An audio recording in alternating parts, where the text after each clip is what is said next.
Tell Mom. I'm Dianna Kelly, and I've been momming for several decades, including tending my fur babies, kids I gave birth to, kids I mentored as a broadcaster and college instructor, my kids' friends, and my friends. I'm not a psychologist or doctor, but I do know how to dig up advice from those who are, and that's what I'll share with you. If you have something to share with me, remark, comment, question, please comment below. My daughter and her fiance plan to marry next spring, and they plan to keep it small and personal. That's the plan anyway. Who knows what the months will bring in terms of trends. Martha Stewart says celebrations this year are all about intimate, relaxed gatherings, which kind of fits what my daughter has in mind. Martha also leans toward the seated, relaxed bridal party, and even oysters served in a canoe. Well, it's Martha, what can you say?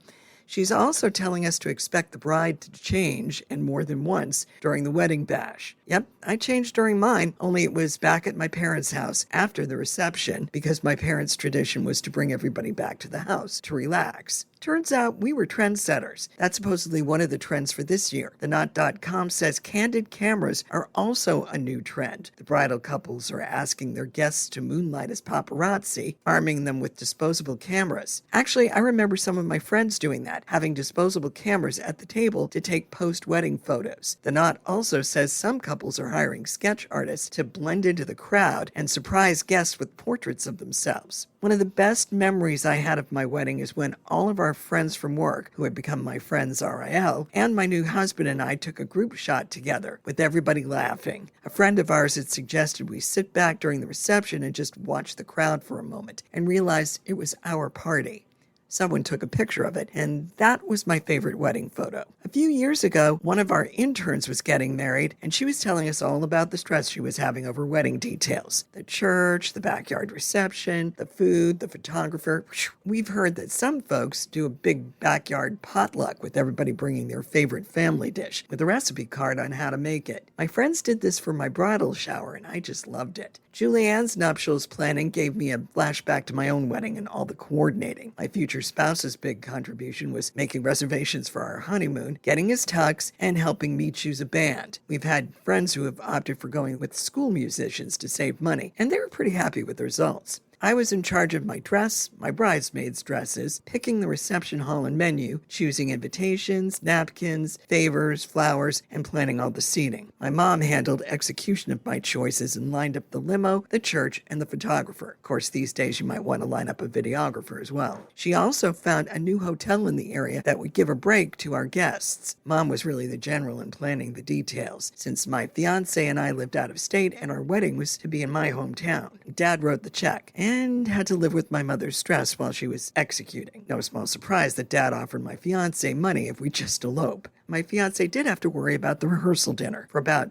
the 10 minutes it took for him to pick up the phone and call the restaurant my mother recommended. But what about the rehearsal itself? The trend during my 20s was the bride-to-be carried a bouquet made from ribbons from the bridal shower gifts. Hey, it's easier than figuring out the actual bouquet and what it's supposed to match. As for today's rehearsal dinners, the trend is to use a theme according to the Knot. Maybe a murder mystery dinner or a bowling alley buffet. And what about the wedding party? What's the style for them? According to Reddit, we're looking at mismatched and floral dresses and pearls everywhere. My daughter's already talking about picking out dresses, and she doesn't mean just hers or her bridesmaids. She's talking about picking out my dress as mother of the bride. I thought once I got out of my 20s, I was off the hook when it came to someone telling me how to dress for an occasion. Did I mention our fashion senses run in totally opposite directions, except when it comes to flowers, and my girl will let me help her plan those. She goes for daisies, and I love that about her. Simple, kicky, friendly, stress-free. It makes me think about some of the Gen Zers having it right when they said that they're letting AI handle all the details because it would be less expensive to plan the wedding that way and less stressful than dealing with a wedding planner. The most important part of all of this planning is to remember it's the bridal couple's day. Much as friends and family enjoy the celebration, the ones who will remember it the most are the bride and groom.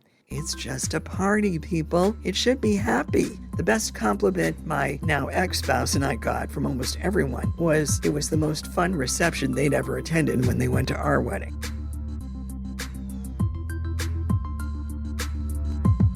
So now I'm sharing notes with my friend and colleague, Sheri Waltz. Did they play the da da da da da da da theme at your wedding? Is that the wedding song? I think so. Okay. Well, I'm attempting the wedding song. Okay, I don't know. Yeah. I'm not a music person. I never thought of it really as terribly musical myself. But, I mean, they didn't do that at mine either. We got married in a traditional Catholic church, so everything was like traditional wedding mass stuff, so it wasn't anything like what, the bouncy stuff that you see at weddings these days or hear at weddings these days. It was very, very formal and all that. Yes. Was yours? I was Catholic growing up, but my husband was not. So we got married in a Presbyterian church, which was a good middle ground for us. But it was a church wedding. Yeah. Yeah. Was the planning of the wedding stressful? I mean, let's face it, you set up a church service and you kind of hand it over to whoever the pastor is. Although you do have to pay your musician or whoever it is that's playing the organ or the accordion or whatever it is. But I mean, the church part, aside from setting up flowers, I keep thinking of other things that you have to do at weddings. But aside from that part of the wedding's the kind of easy part. It's the going to the reception part that tends to be complicated. Did you find that difficult for planning? I mean, because in my house, it was my mom who was the general when it came to this, because she was good at crafts, she was good at sewing, she had a great eye for color, so she was able to take what I would suggest and transform it. How about you? We really did most of it ourselves. So I would say I was the general at the wedding, and I was you in are charge. A crafty person. Yes, and so I did, we made my own wedding invitations. We did our own favors. We made a lot of the stuff that I wanted to make for the reception. Mm-hmm. The wedding itself, I would agree, it was very cut and dry.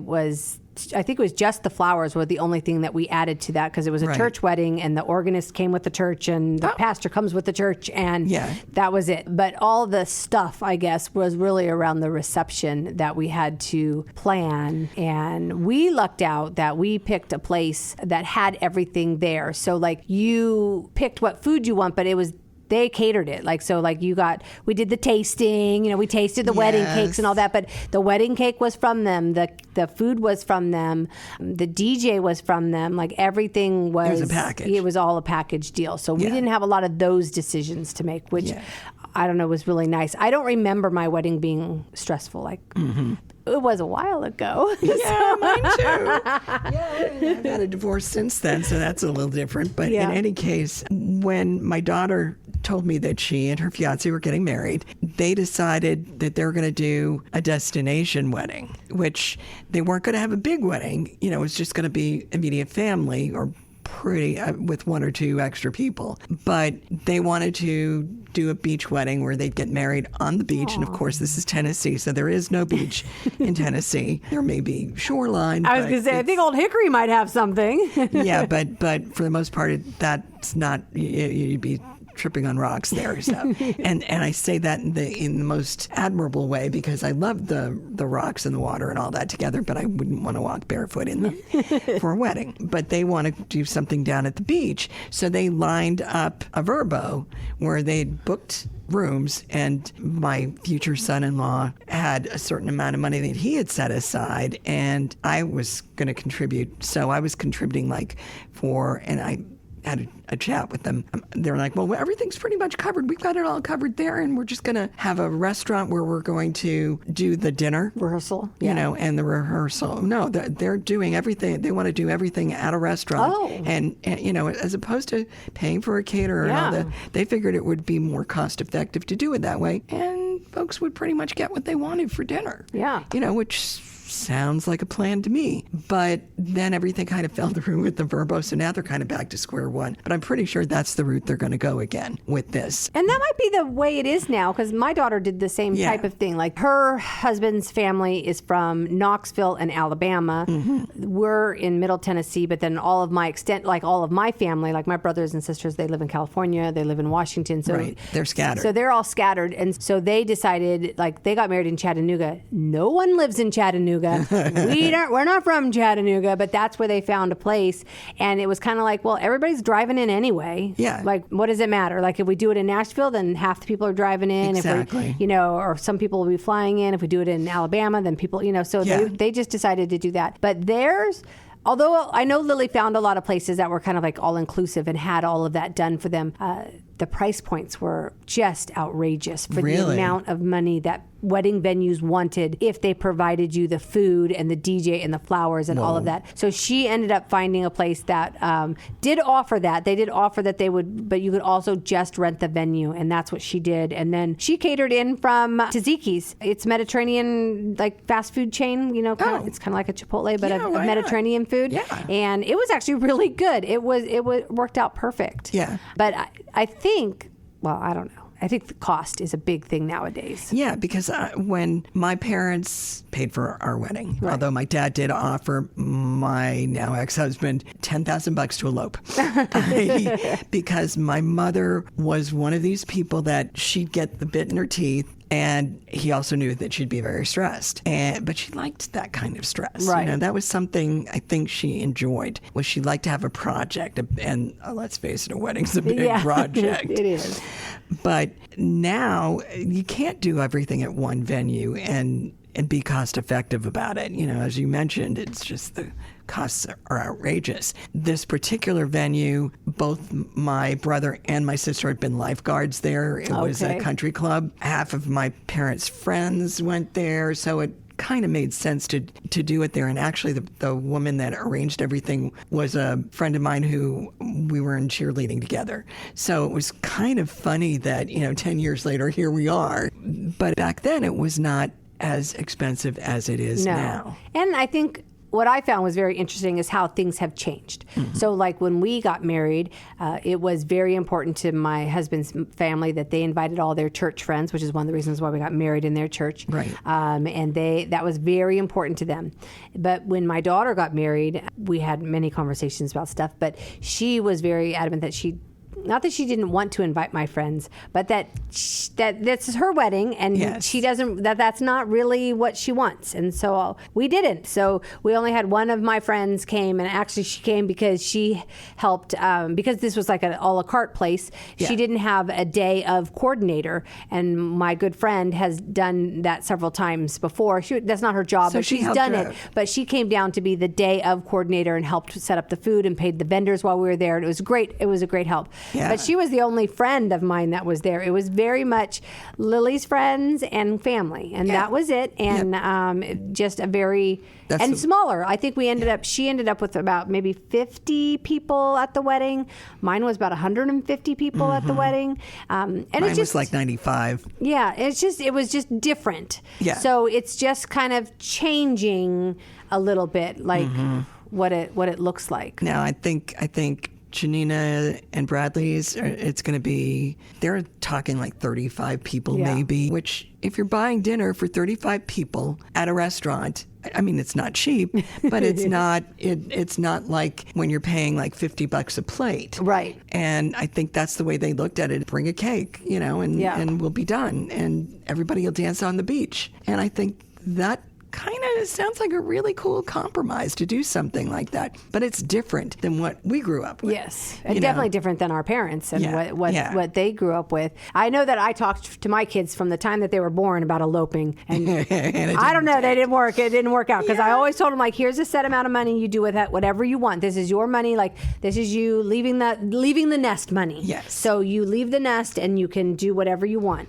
with it. And I said always, and I think the smartest thing for you to do is to elope and use it for a house. I have talked about that from the very beginning of time.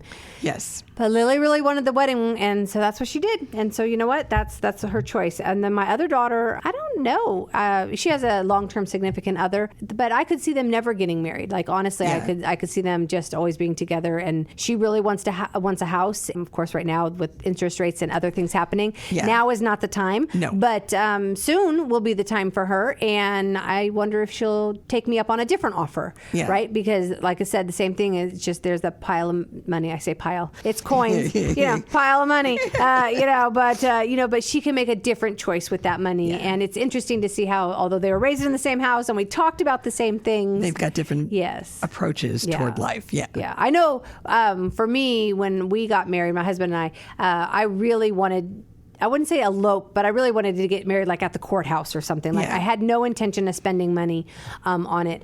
But my sister was very adamant that I would regret not having a wedding. And I was young. I was 24 when I got married. Yeah. And I didn't want to regret that. I mean, I didn't want to go into a marriage with a regret. Right. And so we did have a wedding. And then, of course, once you start, it kind of snowballs. Yeah.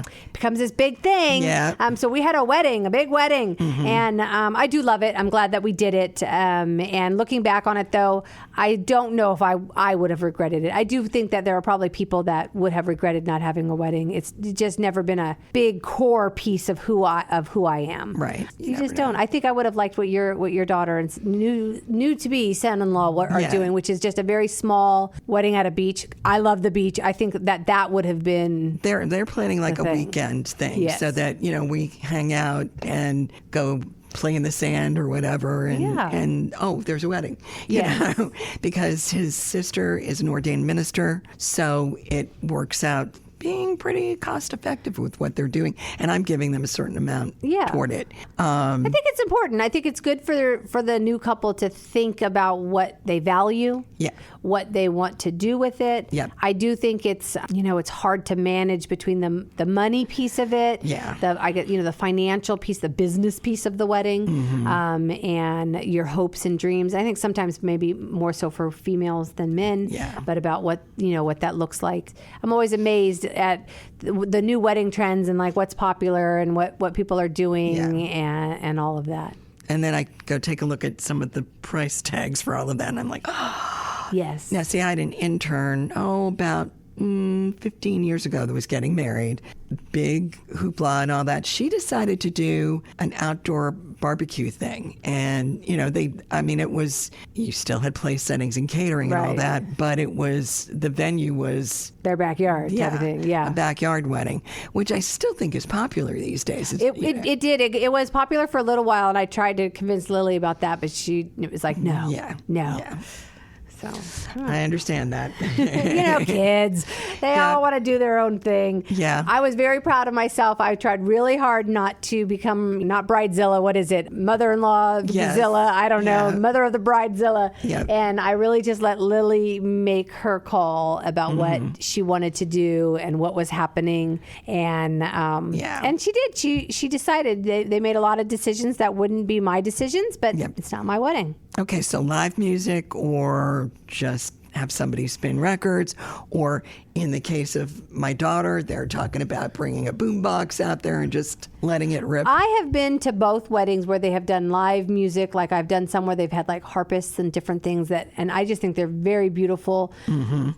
But I don't know, like honestly, the weddings that, like my wedding, my daughter's wedding, we all just did a DJ. And now, like I remember like when at my wedding, when the DJ set up, it was like this big thing. They had all these speakers and all this stuff. Yeah. Now they brought a phone with a playlist, and that was it. And I was like, "What? We're paying this guy for his phone?" Yeah. And I was like, "Well, but he did a few more things, but but still, I was just like, I remember a big setup when they came, and he's like, "No, I just need a corner. I just need," and I was like, "Okay." Yeah, if it works, it works. And the bottom line is, what are you going to remember from the wedding afterwards? Yeah. My daughter, for hers, they did just a small cake. They didn't do a big cake. They just did what they call sweethearts cake. So just basically for them and the bridesmaid, like the table of bridesmaids and whatever, the groomsmen for them. And then everybody else, she had cookies and brownies and other things. Really? And that was it. She didn't do a cake because she was like, cake prices my daughter is very stingy. So she was like, I'm not paying for a cake. We originally were going to do a sheet cake from Publix, but then she was like, I think it'll just be so hard like to have someone up there cutting the cake and plating it, because we did the a la carte at this place. There was nobody to do all of that. And so she just said, we're just going to do cookies. And I said, you know what? You do you. Do whatever you want. Exactly. And a few of the older people that were there, like grandparents, they were like a little like, we want cake. And it worked out just fine because there was enough little pieces of cake so that the older people got cake and all the young people were like, give me a chocolate chip. Yeah. They didn't care. I love double chocolate brownies. They did not care that it was cookies and brownies and I don't know, some other type of bars. I don't know what she got. Yeah. But again, that's the way they decided to do it. Yeah. So why not? Yeah. I will say there was one thing my mother insisted on, because my ex-husband has 3 brothers. And she's like, there will be no pushing the cake in the face, because that, where did that tradition I don't know. start? We did it at our wedding. Oh. But my kids didn't do it. Lily didn't do it at hers. But my mother was like, no, we're not doing that. That's not happening, which I think was a disappointment to my ex-brothers-in-law. But They also didn't do like a first dance. They did do the father of the bride and the bride dance, and then the mother and Noah. They did that, but they did it at the same time, so they didn't do separate dances. Yeah. So they all just danced together, but there wasn't a first dance. And of course, my kid is from UT, so they did the UT, I guess, the fight song, whatever that song is, Rocky Top, right. And so it was all the kids out there singing Rocky Top. It was really cute. It was a really fun. Yeah. It was a fun wedding. now, videographer or no? They did not. They had a photographer. They did 2 photographers. That was the one thing that Lily, out of all the things Lily spent money on, she spent the most on photographer, Right. because that's important to her. Yeah. If she had asked my opinion, I would have said, don't even bother with the photographer. Yeah. Just get pictures that random people take of you. I would have been fine with that, but that's me. I'm not a big picture person. I don't do pictures. But that was important to Lily. Like, she also paid for engagement pictures on the beach. They went to Florida, and she found a photographer there, and they did engagement pictures on the beach because that was important to her. Yeah. So I think it's nice that people can pick what's important to them. Yeah. And in this day and age, I think brides and grooms are more vocal about what their preferences are, whereas I think our generation, you had no say in it. It was clearly, the parents were deciding how this was going to be done and all you'd have to do is like nod and say, and be on with it. Now, I do remember one thing. My parents wanted us to have a live band. Oh. Yeah. So we thought this great band. My dad also wanted us to have open bar. And the band partook of the open bar. Oh, man. So this great song that was on their demo had to be sung by the drummer instead of the lead singer because she was too drunk to sing it. My friends all said it was the most fun wedding they'd been to, and I'm sure the open bar had a lot to do with that. Probably. We were not going to do an open bar at our wedding, and then and I spent every penny that I had, all the money that everybody contributed, and then at the last minute, when my husband's in-laws, or his parents, found out that we were not doing an open bar, they were like, well, we want to, and I just said, well, then you guys have to pay for it. Like, I've already allocated the money, and we're not spending that. Yeah. And they did, and it was actually a good thing. And I was glad that they did it. And then at my daughter's wedding, one of the reasons why she picked that venue was you were allowed to, we had to pay extra for a bartender that was licensed to to disperse alcohol. Right. So they had to have a bartender on site, but we went to I don't know, some wine warehouse. I don't know. We bought box wines. Yeah. And a whole bunch of beer and a few other things, and it was great, and it worked out. It worked out fantastic, and it wasn't expensive. Yeah. I did really appreciate that. Yeah. See, I think part of the reason with this destination wedding and doing everything in one spot was that nobody would be driving afterwards. Yes. And you have to worry about that sometimes. You do. Yeah. You really do. Yeah, but that would be no problem when it happens next year. Yay! Well, I can't wait to hear more about it. Yeah, and we're supposed to go dress shopping. Her main bridesmaid is from, I think she lives in Iowa still, but she's coming down for the wedding. Aww. But she's also going to come down first to meet Bradley and give her stamp of approval, but also to try on dresses and all that other thing. So, I think we're going to, at some point this summer, be out dress shopping. So it'll be interesting to see how that works out. I hope it's okay. I think it'll be okay. I really do. But I told her, I'll buy your gown since they're doing all this and they're pretty much paying for the rest of it. She's like, I don't think there's much more. And then Bradley chimed in flowers. And I'm like, I can handle the flowers. So, yeah. And anything else that pops up along the way, tell me, because I had in my head a certain figure that I'm going to pay for their wedding, and I don't think her dress is going to cost all of that. Lily, being the ever practical daughter that she is, she bought hers used online. So we went dress shopping. She found a designer, I guess, that she liked, and then she went online till she found the dress. Then she got the dress. She needed to have it altered. She went to a place that did not do a good job altering it, so she was really upset. So we found another place, and they fixed it, and it was fine, and it was beautiful, and it was great. Now, see, for my wedding, my mother had always wanted to do this. She took me to Filene's Bargain Basement on the run of the dresses day. Oh. Because they would cart in all of these dresses from all over the country, from, closeouts and all that. I wound up with a Neiman Marcus dress for $99. I did Gunny Sack. I don't know if you remember that. Yes. They did the same thing. And I didn't spend it. My sister actually bought it for me. She bought my dress. It was $300. It was the most expensive thing I ever bought in my life at that time. Yes. Now I've bought more expensive things, but at the time I had never spent that much money on anything. It's and a wedding dress. It was so expensive.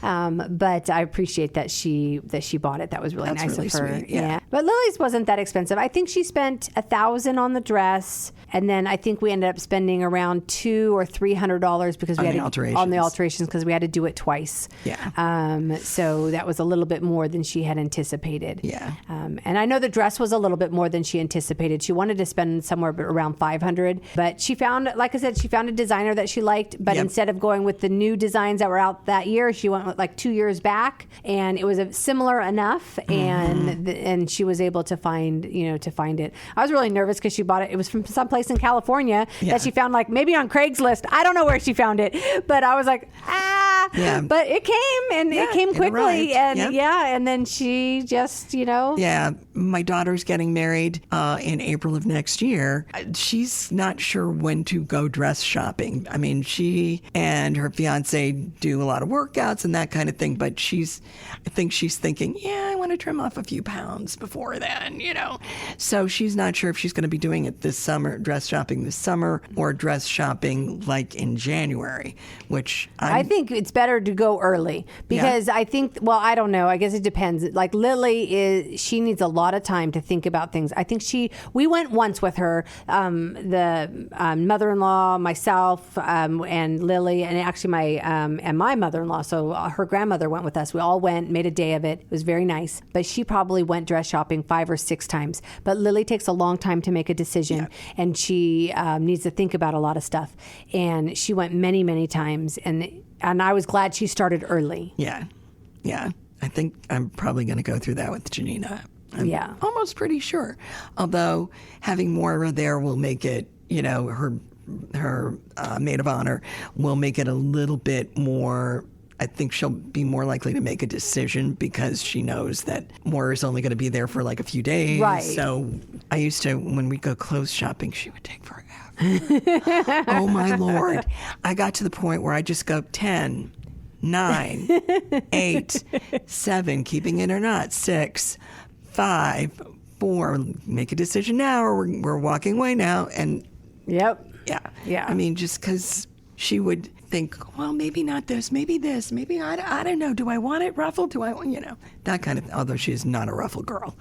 And it was interesting this time for the wedding because my husband didn't really care. I mean, I don't remember him ever saying anything that he wanted. The only thing he wanted was he wanted a horse-drawn carriage from the chapel, from the wedding venue to the reception. Oh, and they were just down the street, and that he got that. He really wanted that. It was very beautiful, and it was very romantic. Yeah. But that's the only thing that he ever cared about. Yeah. But then when my daughter got married, her fiance, husband now, had lots of comments like, that's not the right color purple. This is not the right color linen. Like, and I was like, well, okay. Guys so it was definitely interesting to have guys more interested in more dialed in than they used to be. Which I think is great because it shouldn't be all up to the bride. It's not her day. It's their day. It's together. It's their start of their wedding or their future. And I, would talk about that all the time with her. Like, it's okay. And you have to be happy with what you're doing because I always just say, but this is just one day. Right. Of many. Right. So if something goes wrong,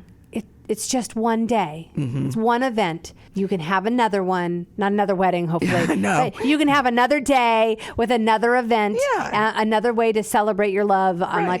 So it's okay if something goes wrong. You'll have an anniversary someday that'll be one of those landmark anniversaries, and then you can. Yeah. The best advice we got for our wedding was, at the end of the day, just sit back and enjoy your party and just watch everybody having fun, because that's what it's supposed to be about. Yeah. And I think that was probably the best advice I got when it came to our wedding. That's really good advice. Yeah. I'm Dianna Kelly. She's Sheri Waltz. This is Go Tell Moms. Thanks for listening. Thanks for sharing this episode of Go Tell Mom with us, Dianna Kelly and Sheri Waltz. We focus on the kind of things you might share with your mom, or tell about your mom, or maybe not.